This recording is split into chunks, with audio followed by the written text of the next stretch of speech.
The Habsburgs. Part 1. The family that ruled Europe. They did not conquer Europe with armies, they married it.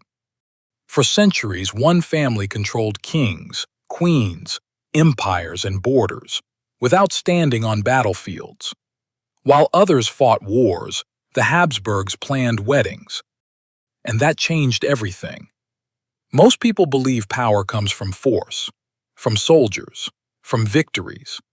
But the Habsburgs believed something different. Power comes from connection. They understood one simple idea early.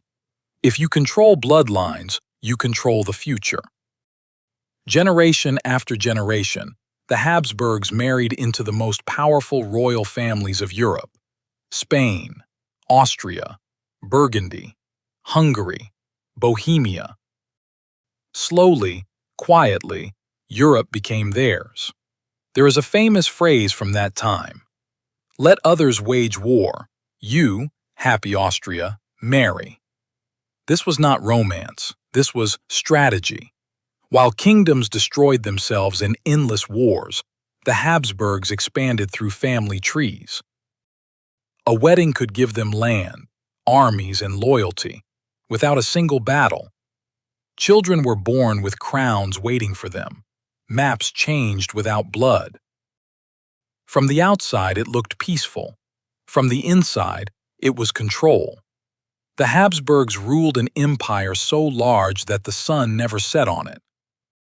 Different languages, different cultures, one family at the center. But this kind of power had a cost. Marrying only within powerful families meant repeating the same bloodlines again and again. Over time, this created weakness, physical and political. Power became concentrated. Decisions stayed inside the family. Reality slowly drifted away.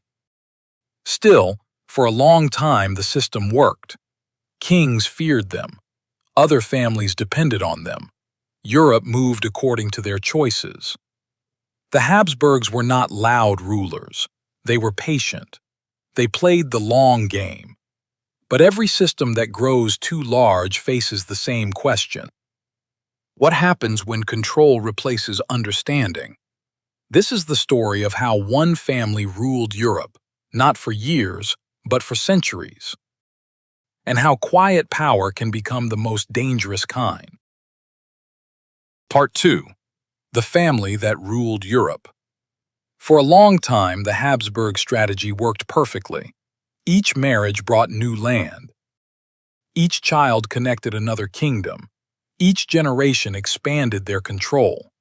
Europe slowly turned into a family map. But power that grows too fast creates a new problem. It becomes difficult to manage. The Habsburg Empire stretched across continents: Spain, Austria, the Netherlands, parts of Italy, Central Europe. Different laws, different cultures, different needs. One family tried to control them all. Decisions had to travel far. Orders arrived late. Local problems felt distant to rulers who had never seen the land they governed. Power was large, understanding was small. At the same time, the Habsburgs became trapped by their own strategy. To keep power inside the family, they married relatives again and again. Cousins, uncles, nieces, bloodlines folded inward. This was not ignorance. It was fear, fear of losing control. Over time, the cost appeared. Children were born weak. Health problems increased. Rulers struggled physically and mentally. The most famous symbol of this was the Habsburg jaw, a visible sign of generations repeating the same blood. Power showed itself on the face. While the family tried to keep Europe together, cracks formed everywhere. Wars still came, not because the Habsburgs wanted them, but because their size created enemies. France felt surrounded. Protestant regions resisted Catholic control. Rebellions grew quietly. The empire reacted slowly. Too many borders, too many problems, Too few clear solutions. Money drained fast. Spain, once rich from overseas silver, fell into debt again and again. Wealth arrived, but it disappeared just as quickly. People began to notice something strange. The family looked powerful, but it was always reacting, never leading. Power without flexibility becomes fragile. The Habsburgs had built an empire through patience and planning. But now, they were trapped inside it. The system that once gave them everything was starting to take it away, and Europe was no longer impressed. It was watching, waiting for weakness. Part 3. The family that ruled Europe. The greatest threat to the Habsburgs did not come from outside. It came from inside Europe itself. Religion. For generations, the Habsburgs saw themselves as defenders of one faith. Catholicism was not only belief, it was identity, authority, control. But Europe was changing. New ideas spread quickly. People questioned old rules. Protestant movements grew stronger. Regions began to resist religious control from faraway rulers. The Habsburgs answered with force. They believed unity could be restored through pressure. Instead, pressure created resistance. In many lands, people felt ruled, not understood. Local leaders felt ignored. Faith became political. Belief turned into rebellion. One conflict grew larger than all the others. The 30 Years' War. What began as a religious dispute turned into one of the most destructive wars in European history. Cities burned, fields were destroyed, millions died. The Habsburgs fought to keep control. But war drained everything. Money disappeared. Trust collapsed. Loyalty weakened. Even allies began to question the family's leadership. The empire was too large, too divided, too slow. Every decision created another problem. Every solution angered someone else. The Habsburgs still held crowns, still signed treaties, still ruled on paper. But reality had changed. Power no longer felt inevitable. It felt heavy, unstable, exhausted. People began to understand something dangerous. The family that once controlled Europe could no longer control itself. Religion, once a tool of unity, became a line of division. And once division enters a system this large, it spreads everywhere. The Habsburg world was breaking apart, not in one dramatic fall, but in endless conflicts that never truly ended. And with every year of war, one question grew louder. How long can a family rule when belief turns against it? Part 4. The family that ruled Europe. After decades of war, Europe was exhausted. Cities were rebuilt slowly. Borders were redrawn. Treaties were signed again and again. And in all these changes, something important happened. The world moved on. The Habsburgs were still present. They still held titles. They still ruled lands. But they were no longer the center. New powers rose quietly. France became stronger and more confident. England focused on trade and the sea. The Dutch built wealth through commerce, not crowns. Power was changing its shape. It was no longer only about bloodlines. It was about money, administration, speed. The Habsburg system was too slow for this new world. Decisions passed through family lines, tradition, and ceremony. Other states acted faster. They adapted. They experimented. The Habsburgs relied on what had worked before. And that was the problem. Their empire was built to last forever, not to change quickly. When flexibility became more important than tradition, they struggled. Spain, once the strongest Habsburg power, declined. Endless wars and debt weakened it.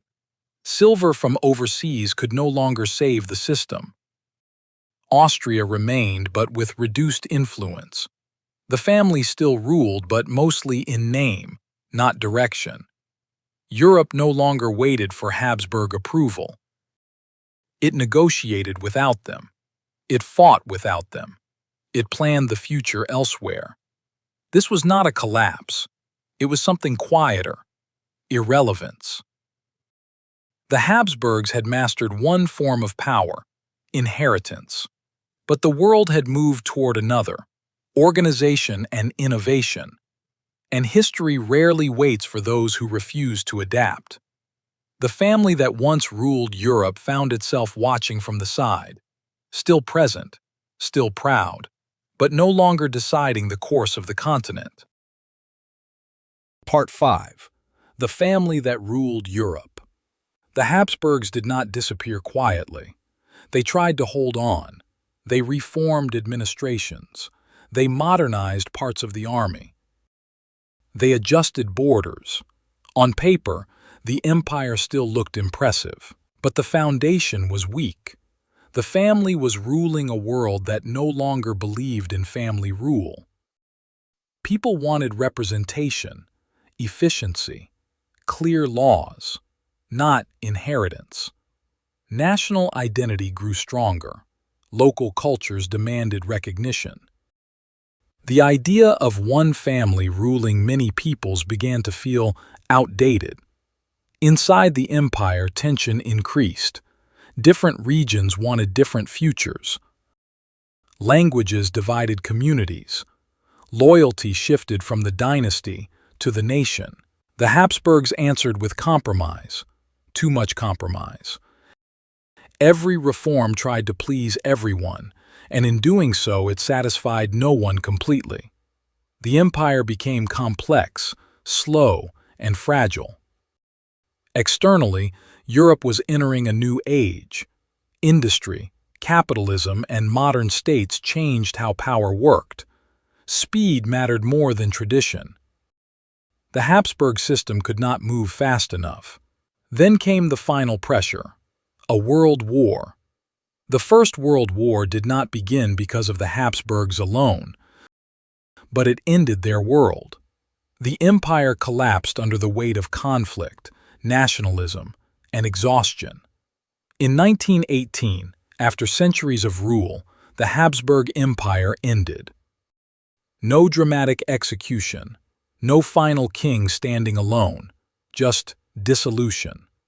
Borders appeared where unity once existed. New states formed. Old titles lost meaning. The family that once ruled Europe through marriages and bloodlines was finished. But their story leaves a question: was their mistake power itself, or the belief that one system could last forever? Part 6. The family that ruled Europe. The Habsburgs ruled Europe for centuries, longer than most empires, longer than most ideas, longer than most systems of power. They did not rule with speed. They ruled with patience. They believed that control of family meant control of the future. And for a very long time, they were right. Europe changed around them, but they stayed. Borders moved. Religions divided people. Wars destroyed cities. Still, the Habsburg name remained. That is not failure. That is endurance. But endurance has limits. The world eventually moved towards something the Habsburgs could not master: change. Nations replaced dynasties. Citizens replaced subjects. Systems replaced bloodlines. The family did not fall because it was weak. It fell because it was old in a new world. And yet, their legacy is everywhere: in European borders, in royal families, in the idea that power can be quiet, strategic, and long-term. The Habsburgs remind us of something important. Power does not always look dramatic. Sometimes it looks stable, inherited, invisible. But no system lasts forever. Empires fade. Families lose control. History continues. That is why these stories matter. They help us understand how power is built and how it disappears. If you enjoyed this story, you can continue with other videos on this channel. Stories about emperors who ruled with silence, queens who stood alone, and empires that believed they were eternal. And now I want to ask you, do you enjoy stories about ancient times, dynasties, and lost power? What would you like to hear next? Another empire, a powerful ruler, or a forgotten civilization? Write your ideas in the comments. Your suggestions help shape the next stories here. Thank you for staying with this story until the end.